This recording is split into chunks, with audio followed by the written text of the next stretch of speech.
Bienvenidos al resumen del último SmackDown del mes de julio del 2021, en donde se confirmó el rival de Roman Reigns y Sasha Banks regresó al fin.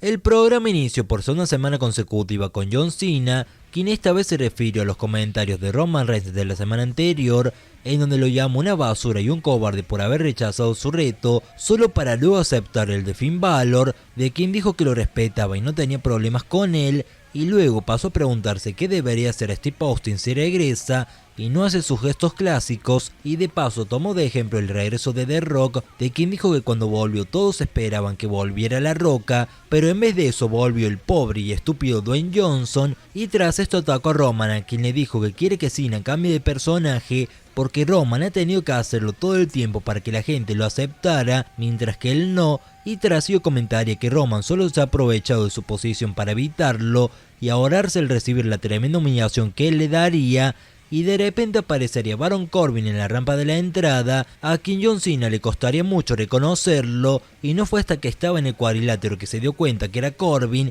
quien empezó a recordarle a Cena que él es una persona muy amable con los niños, y por esa razón le empezó a contar su historia y le pidió que lo ayudara por su mala situación, en donde Corbin actualizó su estado de malas cosas que le han pasado, añadiendo que su esposa e hijos lo abandonaron, y a lo cual Cena le dio unos billetes, pero Corbin le pidió algo mejor y casi que le exigió que lo contrate como su doble de actuación, a lo que Cena reaccionó pensándolo para luego negárselo, y entonces Corbin le dijo que se había vendido a Hollywood, y de la nada Cena lo cayó con un ajuste de actitud, tras el cual levantó el dinero que le había dado y se lo llevó. Después pasamos al primer combate de la velada, que tuvo la victoria de Rey Mysterio sobre Jimmy Uso, en un enfrentamiento que tuvo movimiento y que fue dividido, y en donde al final Rey Mysterio buscó impulso sobre las cuerdas, pero Jey Uso se comió un 619, y cuando intentó lo mismo sobre Jimmy Uso, este lo bloqueó, y al buscar una zambulla samoana, Mysterio le ganó la espalda y lo tiró a la lona para entrar en un counter que fue reforzado por las piernas de Dominic,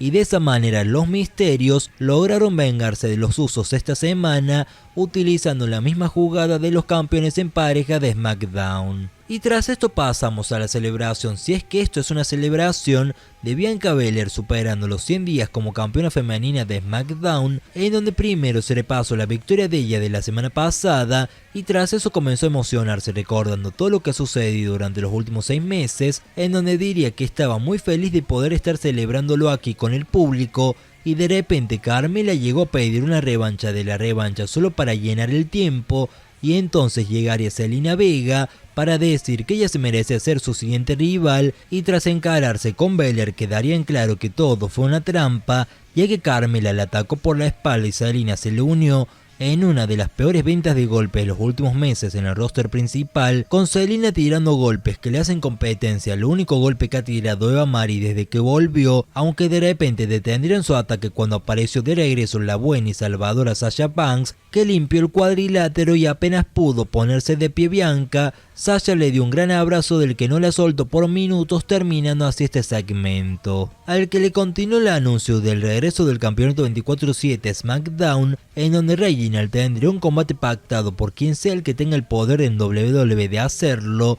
y su rival misterioso resultaría ser nada más y menos que la bestia, el nuevo Brock Lesnar, Otis, aunque cuando se subió al cuadrilátero y Reginald ya estaba muerto de miedo, Otis tomó el micrófono y dijo: "No soy yo, es él", y lo atacó, para luego comenzar Reginald vs Chad Gable, una lucha donde este dominó pero Reginald le quitó el control, y cuando iba a vencerlo Otis lo atacó descalificando el encuentro, y yéndose Reginald tras esto, acabando aquí esta pérdida de tiempo donde fue bueno ver al título 24/7 y no a la tropa interviniendo, pero al final arruinó lo que podría haber sido el renacimiento de este título, que merece quedar mejor en lo que es el show y no en las luchas. Tras esto nos mostrarían a los dos que se encargan de pactar los combates en esta empresa, y veríamos a Sonya Deville llegando a la oficina tras haberles anunciado a Zelina Vega y Carmella que se enfrentaran en el main event a Bianca Belair y Sasha Banks, y tras eso revisaron que todo estuviera bien con el contrato,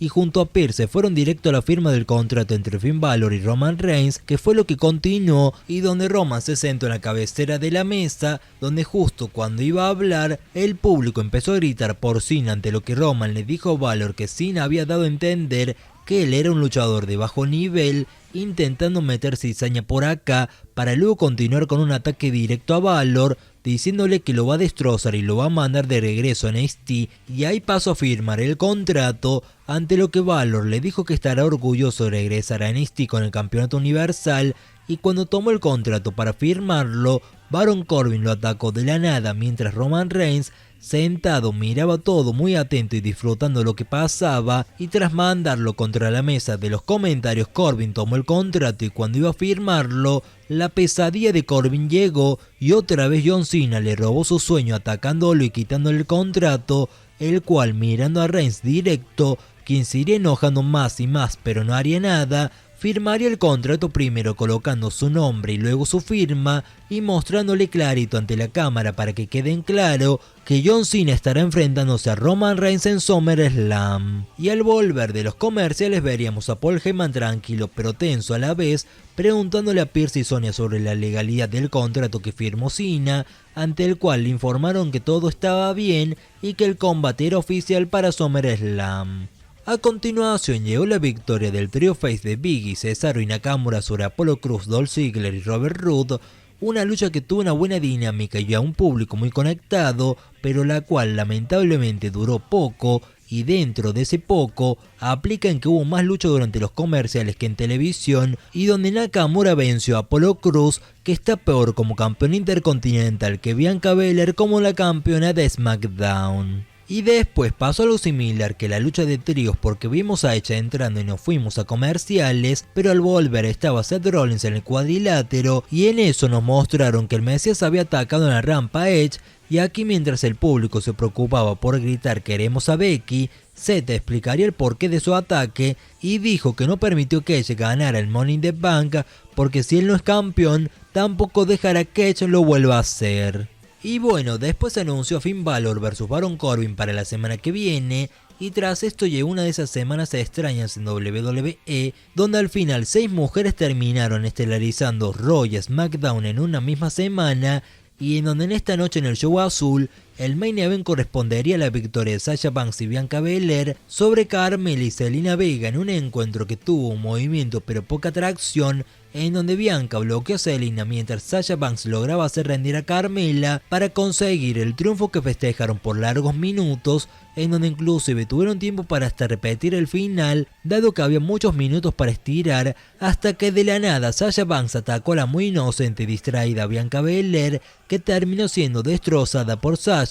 que terminaría el capítulo humillando a la campeona en su regreso y dejando en claro al fin que es heel. Y bueno, en resumen, fue un capítulo que mostró la diferencia que hay entre Raw y SmackDown, pero a la vez también mostró los grandes defectos del show azul, lo cual lo volvió un SmackDown que tuvo contenido, pero al verlo se salvan o rescatan 10 o 20 minutos y es mucho, los cuales se rellenan con la promo inicial de Cena, la firma de contrato y los 2 minutos finales del ataque de Sasha, que tuvo un regreso frío donde no estuvo mal lo que hicieron salvando a Bianca y que actúe como face por una hora, pero durante ese tramo Bianca volvió a quedar muy mal parada como campeona. Luego, con respecto al tema de la firma de contrato, la verdad me gustó y me agradó mucho, y aunque pueda ser ridículo, yo recuerdo al menos 1 o 2 firmas de hace unos años de esta manera robándole el contrato a quien iba a firmar inicialmente, con lo que creo que es una regla válida y solo utilizada como un recurso del show, y donde además siento que la ejecución salió perfecta con Roman, pasando de disfrutar el ver cómo peleaban por él a verlo enojado porque Cena fue el último en tomar el contrato,